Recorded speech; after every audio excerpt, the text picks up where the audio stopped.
Mayong adlaw na to mga ka-idol. Before ta mo proceed sa atong trabaho mga ka-idol sa adlaw-adlaw, delicate sa atong kuan mga ka-idol. Itong mini backyard mamahog sa atong mga ka-idol. Ubay-ubay na gid siya mga ka-idol oh.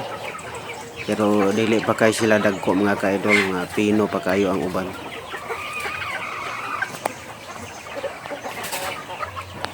Pang kuan ra ni mga ka-idol, pang konsumo. Naay mo kuan mga ka-idol, naay mo palit di manalang mga ka-idol, way bawi sa bahog mga ka-idol. Pampalit po na tong bahog feeds. Malingaw ra mapupuan ni mga ka-idol. Malingaw ra gid ka mga ka-idol ba wala imong stress nga nag-itsa ka sa mga bahog, daghan kay sila, lindot kay sila tan-awon.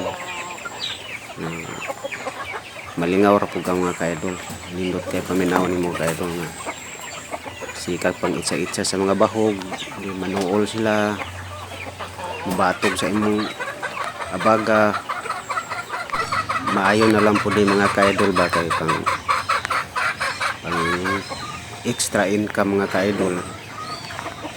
May na lang mga ka-idol maka kuandra po gamay.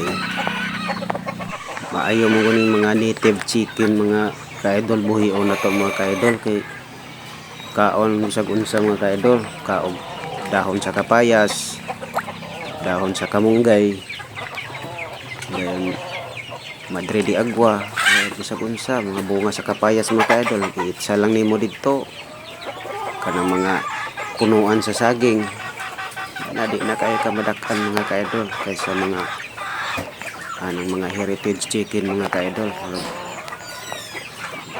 Kuan kay to bugat-bugat dito ni mo moy buyon, pero naapo ko yung mga heritage chicken ko mga ka-idol, pero dili kay daghan. Hinatag ra ko ni sa ko amigo. Naapo ko yung schedule ani nila mga ka-idol sa kuan every 2 weeks mga ka-idol, nag bacterial flushing ko nila mga ka-idol. Ang akong gamiton mga ka-idol, mupalit ra ko katong Zunrox mga ka-idol, mura to akong ikuan mga ka-idol, bacterial flushing. Mura to akong timpla sa ilang tubig. Sa dili pa sila magkaon mga ka-idol, ako na ang butangan tong tubig nilang bacterial flushing para mainom din nila mga ka-idol. Oh, salamat mga ka-idol, may adlaw na tong tanan. God bless you all.